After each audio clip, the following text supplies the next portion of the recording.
લાંબા સમયથી ગુજરાત પ્રદેશ કોંગ્રેસ દ્વારા આ પ્રકારના કાર્યક્રમનું આયોજન માટેની જાણ આપી, કારણ કે ગુજરાતમાંથી સોશિયલ મીડિયાના માધ્યમથી, ફેસબુકના માધ્યમથી જે ઉત્સાહી યુવા કાર્યકર્તા હોય તેની લાગણી હતી, એમને પણ એક સારું પ્લેટફોર્મ મળે, એ લોકો પણ પક્ષને મદદરૂપ થઈ શકે, એમનામાં જે હુનર છે, કાબિલિયત છે, એ બધાને જાણીને એમને એક સારું પ્લેટફોર્મ પૂરું પાડવામાં આવે. એવી રીતે અમે ગુજરાતના 5 ઝોન પાડ્યા છે ગુજરાત પ્રદેશ કોંગ્રેસ સમિતિ દ્વારા.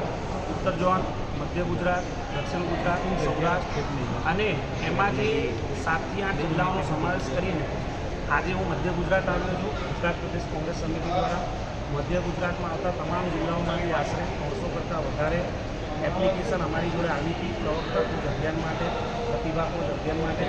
એમાંથી અમે ઇન્ટરવ્યૂ દ્વારા જે કોઈ પણ સારા મુદ્દા હોય તેમને ટોપિક રીતે વિષય પર પૂછવા માટે, તેમના બોડી લેંગ્વેજના આધારે કોંગ્રેસની વિચારધારા શું છે, ભાજપ સામે કઈ રીતે લડી શકે છે, અને હાલમાં જે ગુજરાતનું જે વાતાવરણ છે, મંદી, મોંઘવારી, બેરોજગારી, જેમાં સમાજના બધા જ વર્ગો પીડાઈ રહ્યા છે, આવનારી ચૂંટણીમાં આ જે સરકાર સામેનું આંદોલન છે, સરકાર સામેનો જે વિરોધ છે, એને યુવાઓ દ્વારા, યુવાઓની પ્રતિભા દ્વારા કઈ રીતે જનતામાં લઈ જઈ શકીએ, એના આધારે અમે આજે આ પ્રતિભા ખોજ અભિયાનનું એક આયોજન કર્યું હતું.